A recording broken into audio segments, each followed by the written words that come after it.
Twongeye kubaha ikaze banywanyi bacu bagiye mu gukurikira twibutsa kugira sabone subscribe kubakoresha icongereza kaze tubabwire andi makuru akorerwa kw'isi. Amakuru tugiye kubabwira muri uwo mwanya tugiye gufata umwanya tuvuga n'amakuru ariko aravuga y'igihugu c'Ubwongereza, aho igihugu c'Ubwongereza kimenyesha ko kigiye kurungika abantu bose babimukira bariko bagenda muri kino gihugu. Iki gihugu rero c'Ubwongereza biciye ku mushikiranganji wa mbere ari batwara kino gihugu Johnson akaba yavuze ko kino gihugu c'Ubwongereza ubu aba immigrant bose ndetse kuva binjiye muri kino gihugu muri uyu mwaka mu kwezi kwa mbere ko bose bagiye kurungikwa mu gihugu c'Urwanda. Bakaba rero ngo kino gihugu c'Ubwongereza kizoha amahera y'u Rwanda kizoha amahera u Rwanda nako hanyuma u Rwanda nako bakire zino impunzi rero zitaramenyekana igitigiri zikazorungikwa mu gihugu c'u Rwanda. Igihugu c'u Rwanda kikaba carasinye amasezerano kivuga ko gifise ubushobozi bwo kwakira zino mpunzi, ndetse igihugu c'u Rwanda kikamenyesha ko ngo impunzi zitazoba zishimiye ku Rwanda yaziguma mu Rwanda zizosubizwa mu bihugu zavuyemo canke mu bindi bihugu vyose bizokwemera kuzakira. Ibi rero umushikiranganji w'Ubwongereza avuga ngo no kugabanya ivyo bise trafficking canke ishorwa ry'abantu ndetse ngo n'ibindi vy'ubugizi bwa nabi. Mwumvirize umushikiranganji wa mbere w'Ubwongereza avuga impamvu zatumye afata ingingo yo kurungika abantu mu Rwanda.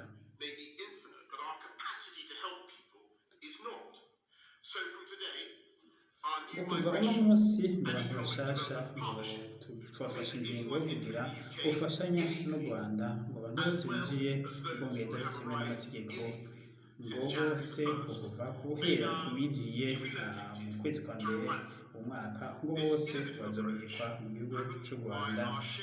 Ibi rero ubufashanya bwo gukingira ikiremwamuntu ngo bizotuma ngo abantu baronka aho baba heza, ngo hakingire ngo ata n'umwe ngo uburenganzira bwiwe buhungabanijwe.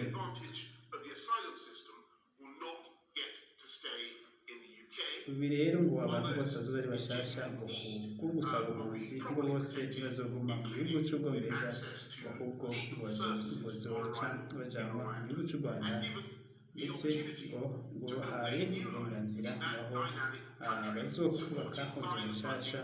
Ubwongereza buzobashigikira bufashe abantu bose b'impunzi baza barungitse mu gihugu c'u Rwanda.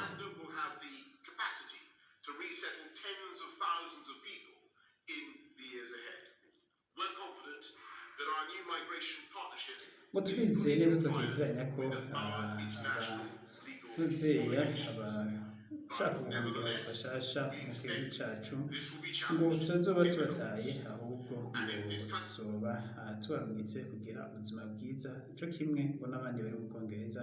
Ngo rero turizeye ko neza bidahungabanije uburenganzira bw'ikiremwamuntu, ngo kandi wumva wese ko ingingo itamushimishije ngo arahawe ikaze kugenda kwitura amasentare, ndetse ngo amasentare akaba afise uburenganzira bwo kuzoca urubanza bw'uwo wese azobona ko yarenganijwe.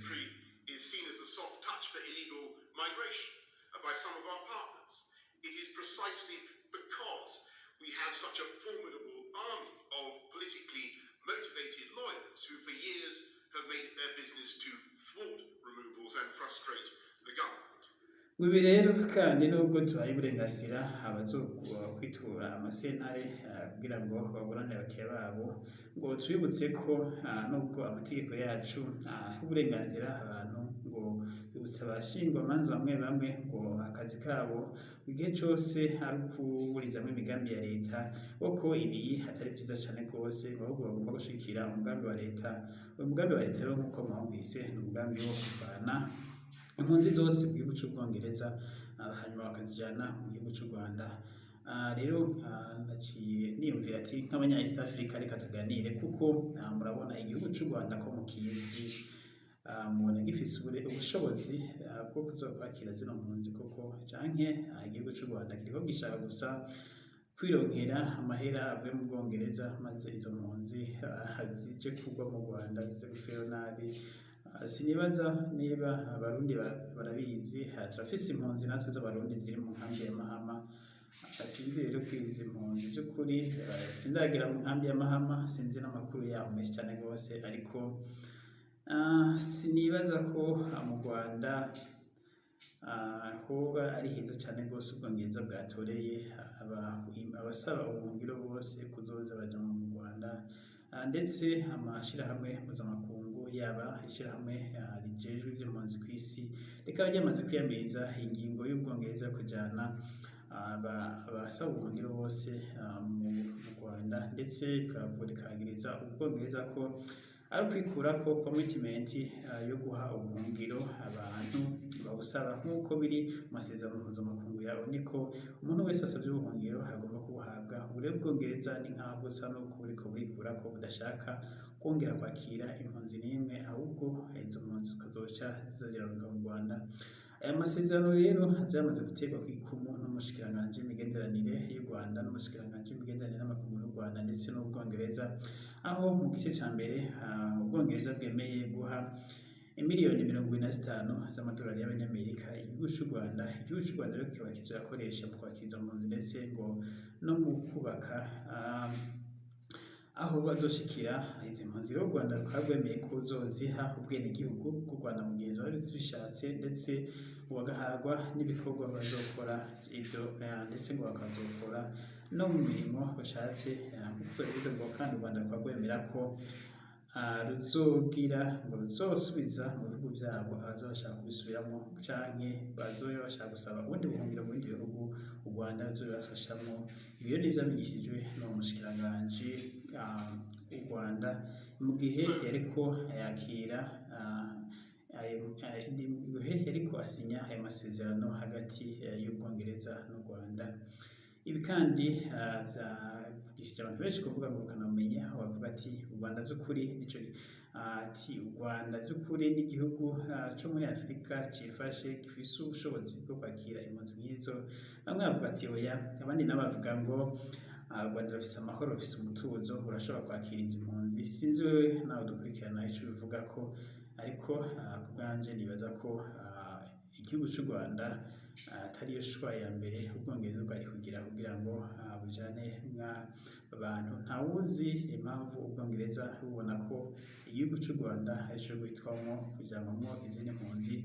Twibutse ko ibihugu vy'Uburayi n'ibihugu vya Amerika biriko bishaka kuzana impunzi muri Afurika, biriko bikoresha aya masysteme, na cane cane ko muzi ko ibihugu vyo muri Afurika byinshi cyane rwose bikunze kuba bidependinga ku mfashanyo za bino bihugu.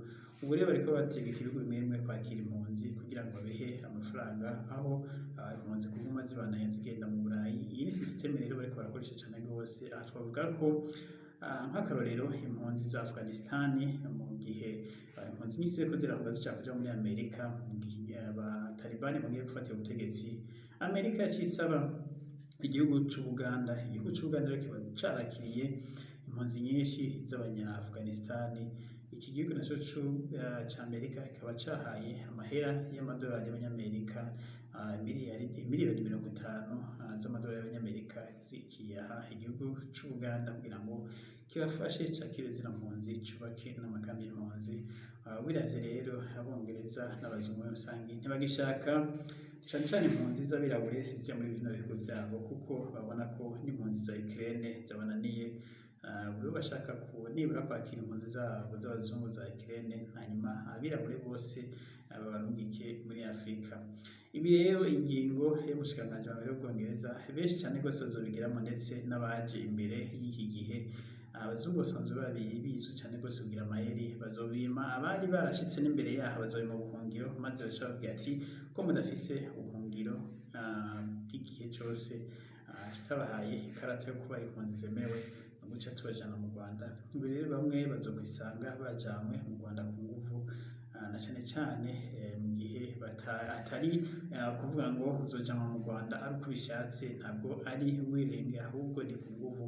Ibi rero bikaba ariko bigiye kuja mu masentare, kuko abaharaniye hagati y'akazina muntu ndetse na opposition yo mu Bwongereza izamaze kwiyamiriza kino gikorwa c'umushikiranganji wa mbere w'Ubwongereza. Bavuga ngo no kwerekana ko Ubwongereza butagishoboye, Ubwongereza bwananiwe, ndetse butakiri ubushaka kubana n'abandi bantu ndetse butacubahiriza amategeko mpuzamakungu ubwabwo bwasinyeko. Reka turindire ariko ntituzi umunywanyi impunzi urabivuga ko iki u Rwanda kwakira impunzi zivuye mu Bwongereza. Ubiravye koko ubona u Rwanda ntawe rufise ubushobozi bwo kwakira zino mpunzi canke ubona u Rwanda rwishoboye yaho kwakira impunzi uravye ubutunzi bw'u Rwanda ndetse nubwo bivuga ibifungurwa mu Rwanda bivuga ko bizimvye cane. Ntawuzi rero n'amatungo yo mu Rwanda asanzwe atari maniniya cane rwose ngo bazoshobore kugaburira abantu kuko n'ubu Ubwongereza butamenyesha igitigiri cabo buzorungika mu gihugu c'u Rwanda. Ni benshi cane rwose, ingingo bazosangwa ifatwa ishizwe mu ngiro izohitana benshi cane rwose bari mu Bwongereza ibihumbi n'ibihumbi bashobora rero kuzanwa mu gihugu c'u Rwanda. Rero ntabizi koko uko bigiye kugenda n'igihugu c'u Rwanda, ariko u Rwanda rwogo ruza rwaravyemeye ndetse nibaza ko u Rwanda ruza rwakiriye n'amahera ya mbere yo muri uwo mugambi. Turaguhaye ikaze rero mugire commentaire nawe ugira ico bivuze ko uravye ubushobozi bw'u Rwanda ko u Rwanda rushoboye kwakira zino mpunzi. Murakoze abadukurikiranye, mugire sabone, subscribe na comment na share na like kuri channel yacu. Imana ibahe umugisha mujya mu bawe naho makuru yo hanyuma.